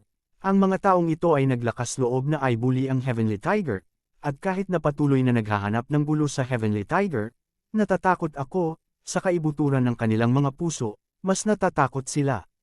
Takot sila sa mga tigre, at natatakot sila na baka isang araw ay hindi sila matatakot ng mga tigre, kaya siguradong mabubuli lang sila. Sa makatuwid, ang mga salita ng taong ito upang takutin ang Heavenly Tiger ay talagang isang pagpapakita ng takot. Anong sabi mo? Tumingin si Chanho sa tao, sa pagkakataong ito, nang walang utos ni Yesuan, naglakad na ang Chanho patungo sa tao. Tumango si Yesuan na may kasiyahan, buti na lang, may dugo pa rin ang lalaking ito, kahit na hindi ang uri ng putik na hindi makasuporta sa pader, sa pagsasanay, ang Chanho na ito ay maaari pa ring maging isang mabuting tagasunod. Dahan-daang naglakad si Chanho patungo sa lalaki, at hindi naisip ng lalaki na talagang lalakad si Chanho patungo sa kanya, at hindi niya namamalayan, umatras siya ng 3 hakbang. Marahil, kung hindi niya iurong ang 3 hakbang na ito, may bakas ng takot sa subconscious ni Chanho. Ngunit ang 3 hakbang sa likod ng taong ito ay naunawaan na ni Chanho ang kanilang kakanyahan, ngunit binubuli lang nila ang malambot at natatakot sa mahirap. Umalis ka nga, wala akong pakialam sa iyo noon, para pagbigyan ka, ngayon naglakas loob kang guluhin ako sa harap ng panganay kong kapatid, ikaw yata ang naiinip. Okay lang na mawalan ako ng mukha, pero kung mawala ako sa mukha ng amo ko, kakayanin mo bang mawala ang buhay mo? Bahagyang kumulo ang mga sulok ng bibig ni Yezuan, ang Chanho na ito ay medyo magaling, ang sinabi niya ay parang may binubugbog siya, ngunit natatakot pa rin siyang mawala ang mukha ni Yezuan. Siyempre, anuman ang iniisip ni Yezuan, ngunit ang mga puso ng iba ay nabigla. Sasaktan talaga ni Chanho ang mga tao dahil natatakot siyang mawalan ng mukha ang misteryosong taong ito. Kung sasabihin mo ito, natatakot ako na walang sinuman sa buong Demon God Divine Domain ang maniniwala dito. Pero ngayon, nangyari na. Mahusay na gumanap si Chanho, alam ni Yezuan sa kanyang puso na kabisado niya ang fragment ng pagka-Diyos ni Chanho, na talagang katumbas ng ganap na pagkontrol sa buhay at kamatayan ni Chanho, at si Chanho ay talagang walang paraan para labanan siya. Upang makakuha ng masunuring nasasakupan, kung gayon ang biyaya at kapangyarihan ay isang kinakailangang paraan. Sa makatuwid, sa pamamagitan ng pagwagayway ng kanyang kamay sa oras na ito, nakita ni Yezuan ang 3 kayamanan na direktang umaaligid sa hangin. Okay, let these guys get out. You can take these 3 ordinary materials, go to the bar, may hinihintay pa akong maiinom. Ordinaryong material, isang grupo ng mga tao ang diretsyong mata. Kahit na ito ay isang Chanho, hindi niya ito kinolekta noong una. Ito ay 3 sinaunang mapagkukunan. Ang pagsilang ng anumang sinaunang mapagkukunan ay natatakot na ito ay magdudulot din ng isang madugong bagyo, ngunit hindi ko inaasahan na ang boss ng Chanho ay magbibigay sa Chanho ng 3 sinaunang mapagkukunan. Sinong maniniwala dito? Natatakot ako na ito ang ama ng Heavenly Tiger, at ang Heavenly Dragon God General ay maaaring hindi payag. Gayunpaman, ang 3 sinaunang mapagkukunang iyon ay umaaligid pa rin sa hangin sa oras na ito, at walang puwang para sa hinala. Ano, hindi pa ba sapat? Nakita ni Yezuan na tulala ang Heavenly Tiger, kaya pinutol niya ang Heavenly Tiger sa malakas na boses. At nag-react si Chanho sa oras na ito, at nagmamadaling nagsabi, tama na, boss, sobra na ito. May nagsabi sa kanyang puso na si Chanho ay hanggal, bigyan siya ng 3 sinaunang mapagkukunan, siya ay sobra, kung ito ay sobra, maraming mga tao dito ang gusto nito. Gayunpaman, bahagyang ngumiti si Yezuan, kukunin mo ang ibibigay ko sa iyo, at ang mga benepisyong ibibigay sa iyo sa hinaharap ay natural na kailangang-kailangan. Panipi, si Yezuan ay nagsasabi ng totoo, kung tutusin, ang Heavenly Tiger ang inihahanda ni Yezuan na linangin para maging kanyang tagasunod, kaya natural na kailangan niyang linangin ito ng husto. At upang linangin ito, hindi may iwasang kumonsumo ito ng maraming mapagkukunan. Tuwang-tuwang sumulyap si Chanho kay Yezuan, at hindi magalang, basta-basta niyang isinama ang 3 sinaunang mapagkukunan sa kanyang Chankun ring, at pagkatapos ay nagyabang patungo sa harapan. Sa oras na ito, ang grupo ng mga banal na anak na iyon na orihinal na dumating upang guluhin ang Heavenly Tiger, kung saan sila nang ahas na pigilan ang Heavenly Tiger, at kahit karamihan sa mga tao ay may inggit lamang sa kanilang mga puso. Pagkatapos ng lahat, sinundan ni Chanho ang isang boss na maaaring magbigay ng mga sinaunang mapagkukunan sa kanyang mga kamay, kaya't maisip ang magagandang araw sa hinaharap. Kahit na, ilang tao ang gustong tumakbo kay Yezuan sa mismong lugar at magmakaawa kay Yezuan na kunin siya bilang isang junior brother. Pagkatapos ng lahat, kumpara sa lakas, mukha o isang bagay ay talagang hindi gaanong mahalaga. Nakakalungkot, tinitingnan ang walang malasakit na mukha ni Yezuan. Alam ng lahat na kahit pumunta sila para magmakaawa kay Yezuan na tanggapin ang kanilang nakababatang kapatid, hindi na sila magkakaroon ng pagkakataon. Dahil hindi man lang sila minamaliit ni Yezuan.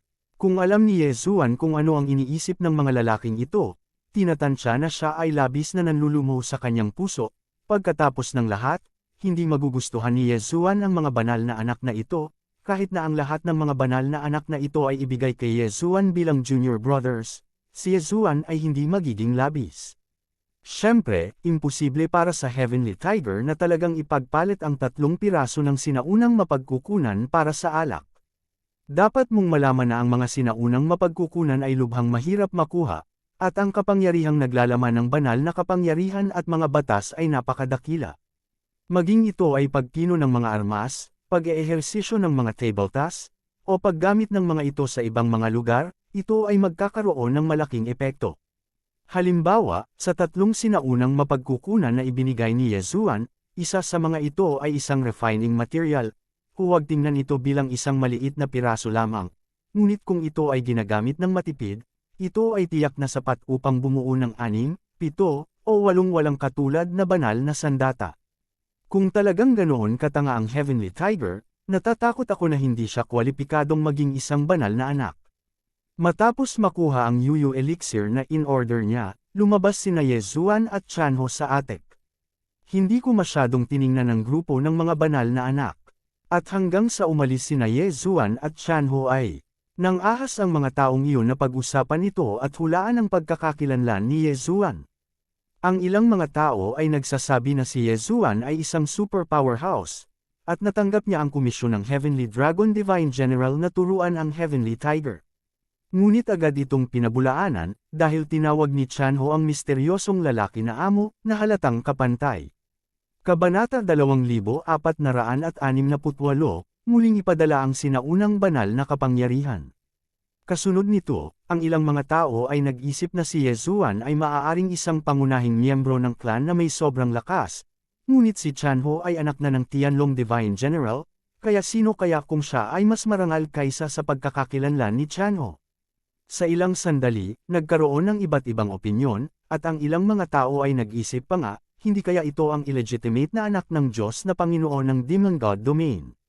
Kung tutuusin, ang Diyos na Panginoon ng Demon God Domain ay hindi kailanman nagkaroon ng tagapagmana, kaya hindi imposibleng lumitaw ang isang illegitimate child.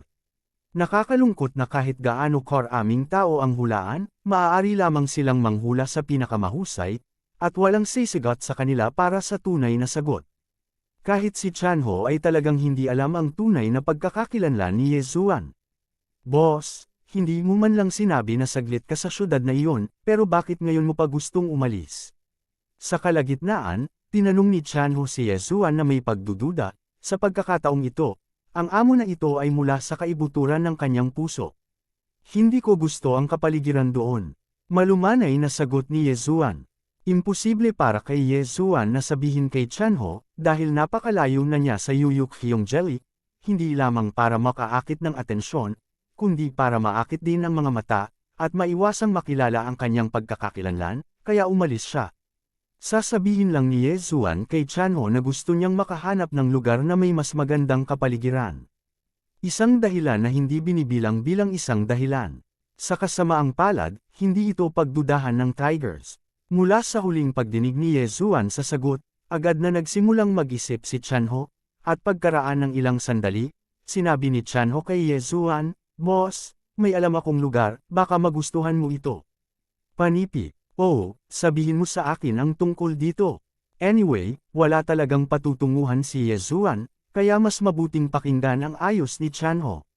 "Boss, iyon ang kaso, ang aming lahi ay may manor sa labas ng Starfall Valley, kung saan mayroong masaganang banal na kapangyarihan, at si Chi ay nakakadama ng ilang kapangyarihan ng bituin paminsan-minsan, at bukod pa, ito ay ang panloob na lugar ng paglilinang ng aking angkan, at kakaunti ang mga tagalabas na pumapasok, bakit hindi tayo pumunta doon?"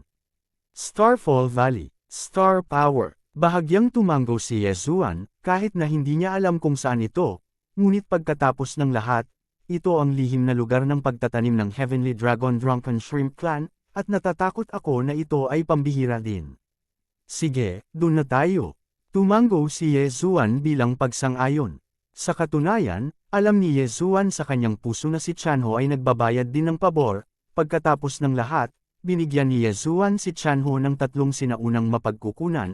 Ang Reg Along ito, hindi pa banggitin ang personal na Tianho, kahit na ito ay ang buong Tianlong Drunken Shrimp Clan, ito ay itinuturing na may utang kay Ye Zuan ng pabor.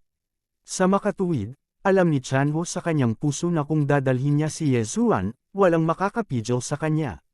Nagmamadali silang dalawa sa buong daan, ngunit hindi rin nagtagal at nakarating sa Starfall Valley. Ang pinagmulan ng pangalang Starfall Valley ay dahil sa ang katunayan na ang isang bituin ay nahulog dito. Ang mga bumabagsak na bituin ay hindi karaniwan sa Divine Realm continent, ngunit ang pangunahing bagay ay ang bituin na ito ay naglalaman ng bakas ng kapangyarihan ng bituin. Ang kapangyarihan ng mga bituin ay iba sa kapangyarihan ng batas, at mahirap sabihin kung sino ang malakas at kung sino ang mahina. Gayunpaman, sa banal na kaharian kung saan ang 10 araw ay sumisikat, mahirap makita ang liwanag ng mga bituin, lalo pat linangin ang kapangyarihan ng mga bituin. Sa makatuwid, ang kapangyarihan ng mga bituin ay bihira. Siyempre, sa katunayan, hindi dahil sa walang sinuman sa God Realm ang naglilinang ng kapangyarihan ng mga bituin, ngunit karamihan sa mga tao ay sumuko kaagad pagkatapos ng paglilinang, kahit na ang Tianlong Drunken Shrimp Clan ay may ganoong kayamanan na lupain, ngunit kakaunti ang mga angkan na talagang pumupunta upang linangin ang kapangyarihan ng mga bituin, at karamihan sa kanila ay pumupunta rito na may kakaiba at nakakatuwang ugali. Siyempre, kahit na sa ganoong lugar ng lihim na paglilinang na walang gaanong pakinabang, na may dominanteng kapangyarihan ng Heavenly Dragon Divine General, walang sinuman ang pinapayagang makapasok. Sa makatuwid, ang Starfall Valley na ito ay natural na sobrang desyerto. Sa oras na ito, si Ye Zuan ay dinala ng Heavenly Tiger sa Starfall Valley, at bagamat nakakita siya ng maraming attic hall, maliban sa ilang katulong, wala siyang nakitang mga cultivator. Boss, ito na, kahit anong piliin mo. Pwede kang tumira sa kahit anong bulwagan na gusto mo, anyway, tinatayang sa oras na ito, tayong dalawa lang ang nandito. This time, anong ibig mong sabihin? Nako, hindi alam ng amo, sa loob ng 2 buwan, magiging 10 taon na sa angkan, at ngayon ay walang mag-aaksaya ng oras dito, at nakipag-hello na ako sa mga katulong dito. Anyway, you just treat this as your own home, if you need anything, you can tell as you like. Sabi ni Tianho na may malaking ngiti, na may ngiti sa kanyang mukha, napakasaya pa rin ni Tianho na nakahanap ng tirahan para kay Ye Zuan. Babalik ka rin sa malaking kompetisyon. Biglang nagtanong si Ye Zuan sa Heavenly Tiger. Nang marinig ito ni Tianho, nagpakita siya ng bahagyang nahihiyang tingin, Boss, ako ay isang batang patriarch, kaya natural na hindi ko kailangang sumali sa anumang malaking kompetisyon. Panipi. Bahagyang tumaas ang mga sulok ng bibig ni Ye Zuan, at mula sa tono ni Tianho, naiintindihan na ni Ye Zuan, ngunit natatakot siya na hindi niya kailanganin si Tianho para lumahok sa malaking kompetisyon, dahil kahit pumunta siya, si Tianho ay nasa parehong rango, at natatakot siya na siya ay nasa ibaba lamang. Ay tinatawag na banal na anak, at mayroon siyang mahiwagang kakayahan gaya ng pagsasanib ng batas, ngunit sa kasamaang palad, ang Heavenly Tiger ay maaari lamang magmaneho ng low-face melee combat, kaya hanggat sinumang nakakaalam ng kanyang mga detalye, madali nila siyang matatalo. Si Ye Zuan ay hindi kailanman naging maramo sa kanyang sariling mga tao, kahit na ang Heavenly Tiger na ito ay isang banal na hayop ng Demon God Divine Domain, dahil siya na ngayon ang kanyang nakababatang kapatid, hindi pakikitunguhan ni Ye Zuan ang Heavenly Tiger ng masama.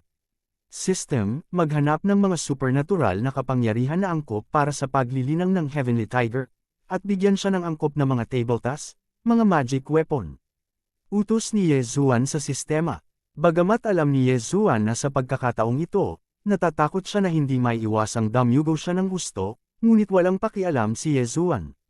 Ding, nag-uudyok ang system, hanapin ang tamang supernatural na kapangyarihan, ang Proud Dragon Tyrant 13 style. Talagang, ang sistema ay nag-prompt na ang halaga ng pananampalataya ng host ay hindi sapat at hindi maaaring palitan. Proud Dragon Deception 13 estilo. Pakikinig sa pangalan, ang supernatural na kakayahang ito ay tila isang hanay ng mga kasanayan sa kombinasyon. Gayunpaman, dahil nagpasya si Ye Zuan na lagyan ng supernatural na kapangyarihan ng Heavenly Tiger, sasabihin ni Ye Zuan na gagawin niya ito. Ang sistema, ang hindi sapat na bahagi, palitan ito ng mga mapagkukunan, gusto kong ipagpalit ito sa mahiwagang kapangyarihang ito. Ding, ang sistema ay nag-uudyok, ang palitan ng mapagkukunan ay matagumpay, ang supernatural na kapangyarihan ay matagumpay na napalitan, binabati kita sa host para sa pagkuha ng Proud Dragon Overlord 13 style, ang host ba ay agad na naglilinang. Hindi, ipapalit ko siya sa pisikal. Pagkaraan ng ilang sandali, lumitaw ang isang gintong scroll sa kamay ni Yezuan, ito ang 13 estilo ng Dragon Deception. Ang palitan na ito, kahit na hindi nito gagawing bangkarota si Yezuan, ngunit hindi ito mas masahol pa. Ang halaga ng pananampalataya ay direktang nawalan ng laman, at karamihan sa mga nakaimbak na mapagkukunan ay nauubos din, dapat mong malaman na ang mga mapagkukunang ito ay kasama rin ang mga mapagkukunang naipon ni Yezuan sa pamamagitan ng pagpatay sa kaaway sa panahong ito.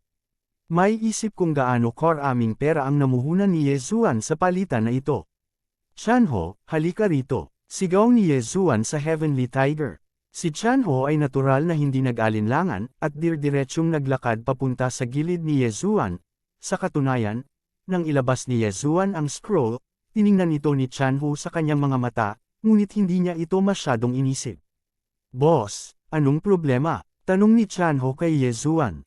Ngunit casual na inihagis ni Yezuan ang scroll sa kanyang kamay sa Heavenly Tiger, ito ay isang mahiwagang kapangyarihan. Linangin ito ng mabuti.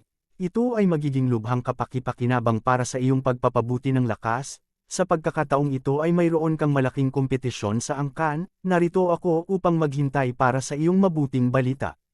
Panipi, Kabanata 2469, Paglinang sa kapangyarihan ng mga bituin. Bahagyang natigilan si Chanho, noong una ay hindi niya masyadong pinapansin ang scroll na ibinigay ni Yezuan. Kung tutuusin, sa Tianlong Drunken Shrimp Clan, natural na maraming magagandang magic power exercises, ngunit bihira ang mga exercise na nasave gamit ang scrolls. Hindi naramdaman ng Heavenly Tiger kung gaano kahalaga ang scroll na ito, kaya hindi niya namamalayan na binuksan ang scroll. Gayunpaman, sa sandaling binuksan niya ang balumbon, nabigla na siya ng hindi masabi. Isa itong sinaunang supernatural na kapangyarihan. Isa itong sinaunang Avatar Scroll. Malakas na sigaw ni Chanho sa kanyang puso, ngunit dahil sa pagkabigla, walang salita sa kanyang bibig.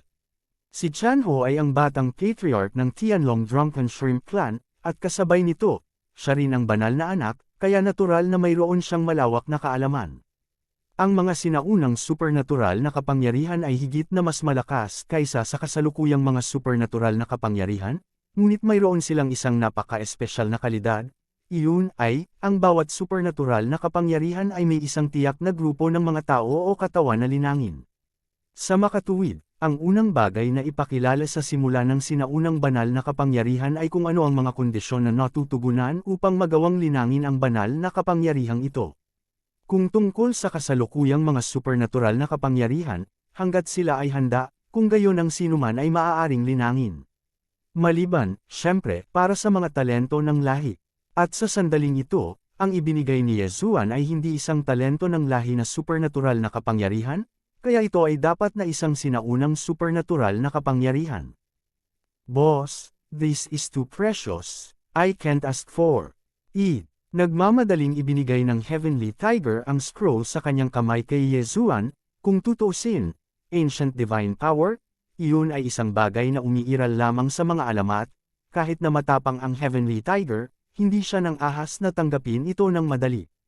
Yung binigay ko sa iyo, sige, kunin mo, sumunod ka sa akin in the future, may benefits pa, huwag kang mabibigla buong araw. Walang pakialam na sinabi ni Yezuan, ngunit pagkatapos niyang magsalita, naglakad na siya patungo sa isang malaking bulwagan. Dahil sa sandaling ito, tumunog ang prompt ng system. Ding, ang sistema ay nagudyok. Binabati kita sa host para sa pagbubukas ng sapilitang pagtatago, ang kapangyarihan ng mga bituin. Ang misyon ay nangangailangan, sa loob ng 3 buwan, ang host ay dapat linangin ang kapangyarihan ng mga bituin. Ang misyon ay nabigo, ang host ay nawala sa kalahati ng kaharian, ang misyon ay matagumpay, at ang mga espesyal na gantimpala ay nakuha. Trimester, sa pagkakataong ito, hindi lang time limit, kundi pati na rin ang parusa, malinaw naman, hindi simple ang mga bagay. Kaya naman nagmamadali si Yezuan. Heavenly Tiger, bumalik ka at maghanda para sa malaking kompetisyon, linangin mong mabuti, sana marinig ko ang iyong mabuting balita kung gayon, para sa akin, subukan mo ring linangin ang kapangyarihan ng mga bituin. Nang marinig na linangin ni Yesuan ang kapangyarihan ng mga bituin, natural na hindi naisip ni Tianho na ginagamit ito ni Yesuan bilang dahilan upang buksan ang Tianho at hayaan ang Tianho na magtanim ng mabuti. Pagkatapos ng lahat, ang kapangyarihan ng mga bituin, kabilang sa buong Heavenly Dragon Drunken Shrimp Clan, ay kinikilala bilang isang walang kwentang puwersa. Salamat, boss. Biglang napaluhod si Tianho. Napakaraming ibinigay sa kanya ni Yesuan, kaya hindi alam ni Tianho kung paano magpasalamat. Hindi napigilan ni Yesuan ang mga galaw ni Tianho. Pagkatapos ng lahat, ang gusto ni Yesuan ay isang masunerang tagasunod. Muling ikan-away ni Yesuan ang kanyang kamay, at tahimik na umatras si Tianho. Sa sandaling umalis ang Heavenly Tiger, agad na pumunta si Yesuan sa labas ng Starfall Valley. Mayroong isang stargazing platform dito, at kung gusto mong linangin, karaniwan mong nararamdaman ito dito. Sa di kalayuan ay may lambak, halatang nabuo sa malakas na impact, medyo malaki ang lambak, ngunit dahil sa pagbabago ng panahon, ang paligid ay tinutubuan ng mga dambuhalang puno, nasa gitna lamang, ngunit mayroon lamang bilog na liwanag na pumuputok paminsan-minsan. Alam ni Yesuan na ito ang kapangyarihan ng mga bituin. Ang kapangyarihan ng bituin na ito ay lubhang kakaiba, kung ito ay ang kapangyarihan ng batas. Kung gayon sa pangkalahatan ay kinakailangan na pumasok at mag-obserba, pagkatapos ay makakahanap ka ng isang espesyal na bagay, at pagkatapos ay makikita mo ito. Gayunpaman, ang kapangyarihang ito ng mga bituin ay hindi ganito, at ang kapangyarihan ng mga bituin ay makikita lamang sa isang angkop na posisyon, masyadong malapit o masyadong malayo, ito ay mahirap malasahan. Ang pinakakakaibang bagay ay malinaw na ang Yesuan ay daan-daang libong milya ang layo mula sa gitna ng pagsabog ng kapangyarihan ng mga bituin sa oras na ito, ngunit sa posisyong ito, parang ang kapangyarihan ng mga bituin ay nasa gilid ni Yesuan. Napakalinaw. Ang kakaibang kapangyarihan ng mga bituin ay hindi kapangyarihan ng batas. Sa makatuwid, kung ito ay pinaghihinalaang o ginagamit, ito ay hindi isinasagawa sa paraan ng kapangyarihan ng mga ordinaryong batas. Siyempre, para kay Yesuan, hindi ito bagay. Systematic, pag-aralan ang perception plan, at ibigay ang pinakamakatwirang paraan ng perception. Si Yesuan ay may sistema, kaya't ito man ay ang kapangyarihan ng mga bituin o ang kapangyarihan ng batas. Para kay Yesuan, walang gaanong pagkakaiba. Para kay Yesuan, mahahanap niya ang pinakamakatwiran at pinakamabilis na paraan upang madama. Tahimik, nakaupo si Yesuan sa pavilion na iyon, ngunit nang ipikit ni Yesuan ang kanyang mga mata at nagsimulang maunawaan, isang kakaibang eksena ang nangyari. Sa pangunahing posisyon ng kapangyarihan ng mga bituin, lumitaw ang isang multo ni Yesuan, na para bang si Yesuan ay naproyekto sa ubod ng kapangyarihan ng mga bituin. Gayunpaman, hindi alam ni Yesuan ang lahat ng ito. Sa oras na ito, si Yesuan ay pumasok sa isang lubhang mahiwagang pakiramdam. Para siyang naging sinag ng liwanag, patuloy na umiikot sa pagitan ng mga bituin, berdeng bituin, bughaw na bituin, pulang bituin, lila, bilog, patag, irregular. Lahat ng uri ng mga bituin ay patuloy na bumabalik sa isipan ni Yesuan, nakalimutan ni Yesuan ang kanyang sarili, nakalimutan ang lahat, at isinama sa liwanag ng mga bituin. Dahan-dahan, lumilitaw ang mahinang liwanag sa paligid ni Yesuan. At ang mga kinang na iyon ay ipinadala mula sa kaibuturan ng mga bituin, at ito ang kapangyarihan ng mga bituin. Ang kapangyarihan ng mga bituin ito ay dahan-daang nagtipon sa paligid ni Yesuan, at pagkatapos ay dumaan sa katawan ni Yesuan, patuloy na pumapasok at lumalabas. Sa tuwing ikaw ay papasok at lalabas, palagi kang makakagawa ng kaunting pagbabago sa katawan ni Yesuan. Ang pagbabagong ito ay maliit, at masasabi pa nga na hindi ito magkakaroon ng anumang epekto sa katawan ni Yesuan, ngunit ang pagbabagong ito ay napakahalaga. Dahil ang pagbabagong ito ang naging dahilan upang unti-unting tanggapin ng katawan ni Yesuan ang kapangyarihan ng mga bituin. Ang kapangyarihan ng mga bituin ay iba sa kapangyarihan ng batas, kaya ang kailangan ay magbukas ng bagong lugar ng pagpaparaya.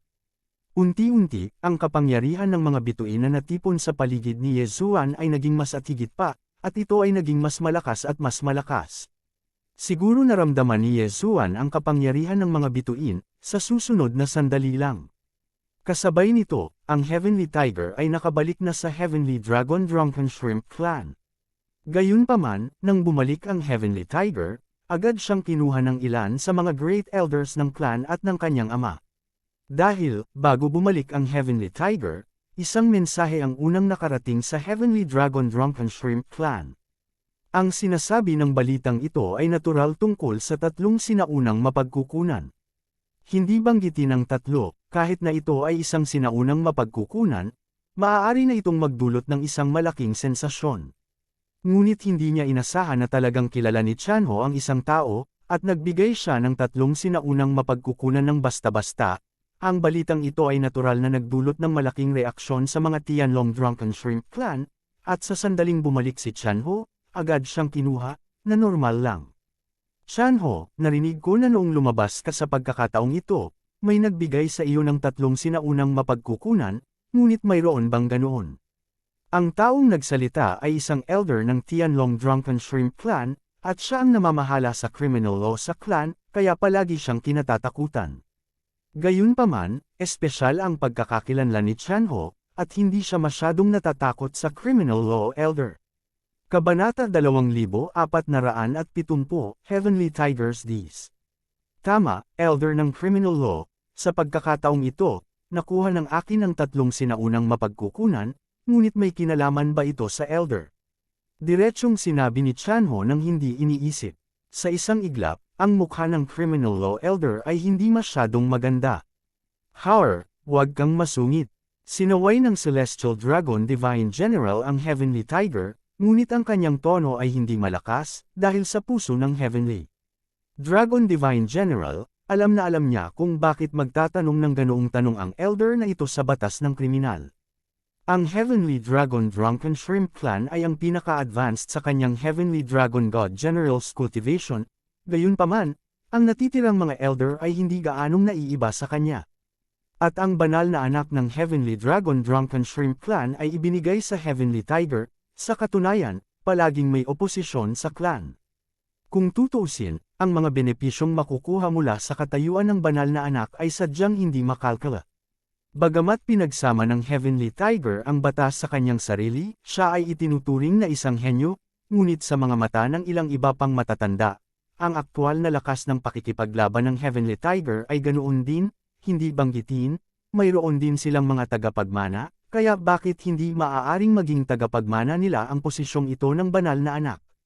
Kung hindi dahil sa katotohanan na ang Heavenly Dragon God ay magkakaroon ng prominenteng posisyon sa Demon God domain, natatakot ako na ang posisyon ng banal na anak na ito ay nagdulot na ng maraming kompetisyon. Pero kahit ganon, marami naman ang may masamang intensyon.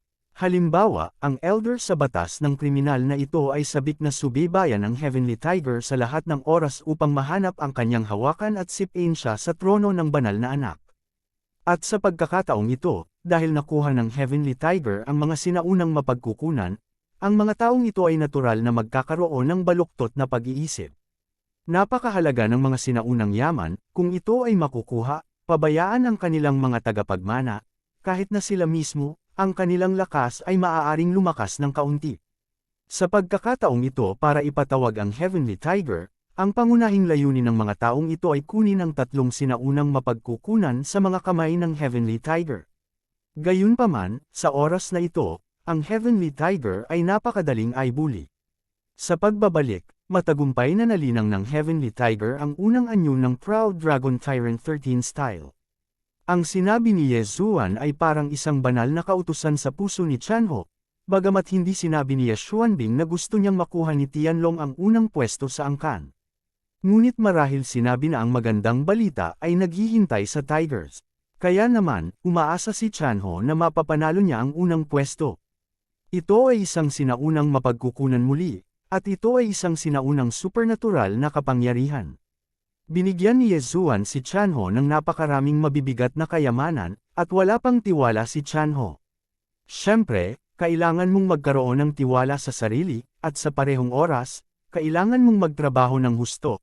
Kaya sa pagbabalik, hindi nagtagal si Chanho, kung saan, hindi masama ang talento ng taong ito, at talagang naintindihan niya ang una sa 13 estilo ng Panginoong Dragon na ito sa kalsada. Siyempre, ang supernatural na kapangyarihang ito ay mas mahirap unawain sa huli, at ang Heavenly Tiger sa oras na ito ay nagsisimula pa lang. Si Chanho ay madalas na nakikinig sa kanyang ama, ngunit sa pagkakataong ito, pinabulaanan niya ito. Ama, hindi ba gusto lang nilang kunin ang mga mapagkukunan at ipamahagi sa kanilang mga inapo, bakit? Ang mga bagay ng aking Heavenly Tiger ay hindi ninakaw o ninakawan, bakit ibigay ito sa kanila? Pagkatapos ay sasabihin ko sa iyo ang totoo, ang aking amo ay hindi lamang nagbigay sa akin ng 3 sinaunang mapagkukunan, ngunit binigyan din ako ng isang scroll ng sinaunang banal na kasanayan. Ano, gusto mo rin ba ito? Mga sinaunang kapangyarihan. Sa sandaling lumabas ang mga salitang ito, kasama ang Heavenly Dragon God General, lahat ay nagulat at hindi maipaliwanag. Dapat mong malaman na sa buong Demon God Divine Domain, natatakot ako na. Hindi kakaunti ang mga sinaunang supernatural na kapangyarihan, ngunit ngayon, sinabi sa kanila ni Chanho na may nagbigay kay Chanho ng scroll ng sinaunang supernatural na kapangyarihan, paano nila ito matatanggap? Tiger, nagsasabi ka ba ng totoo? Ang Celestial Dragon God General ay hindi napigil ang magtanong sa Celestial Tiger. Pare, hindi ka pa rin ba naniniwala na hindi ito magagawa ng bata? Ang sinaunang supernatural na kapangyarihan na ito ay espesyal na pinili para sa akin ng amo, at bagay ito sa akin ng husto. Ang pangalan ay Proud Dragon Deception 13 Style. Imposible ito, kahit na ang buong Tianlong Drunken Shrimp Clan ko, wala man lang sinaunang supernatural na kapangyarihan, ngunit isang fragment lang.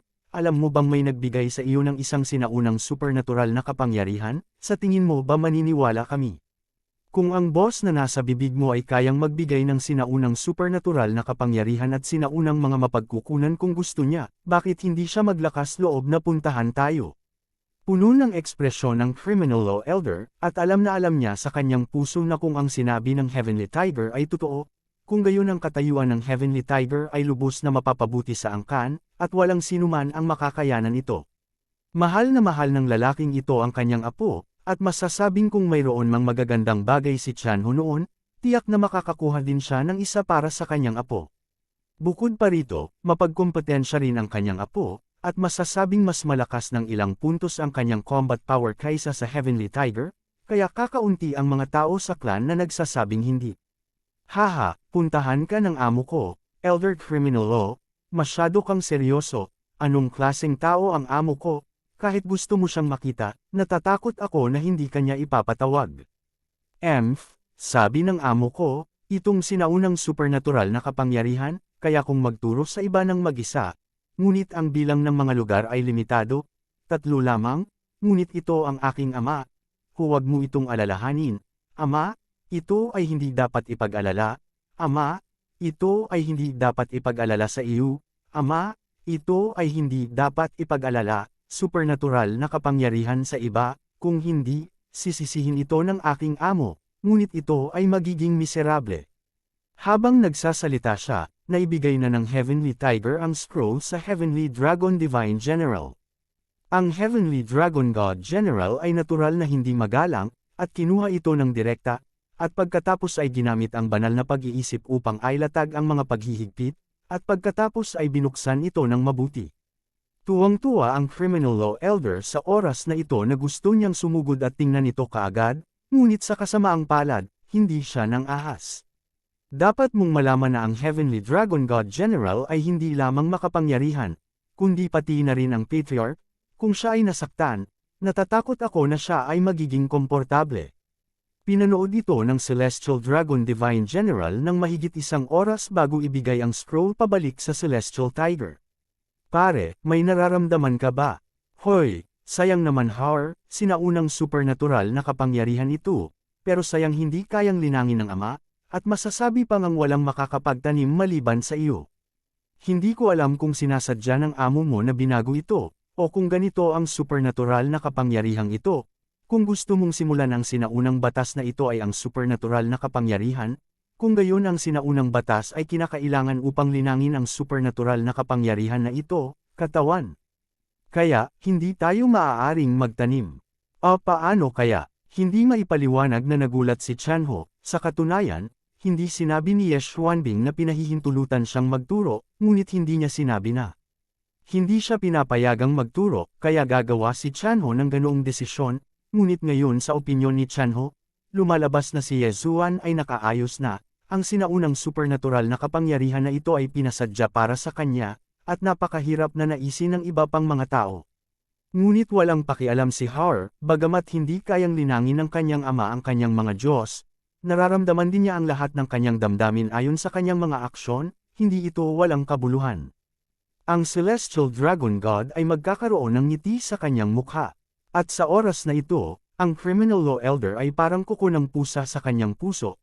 Ang Heavenly Dragon God ay hindi magsisinungaling, kaya kung ano ang lumabas sa bibig ng Heavenly Dragon God ay tiyak na totoo.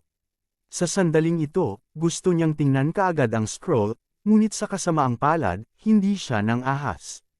Inalis ni Chanho ang scroll, at tungkol sa mga sinaunang mapagkukunan, walang nang ahas na banggitin itong muli.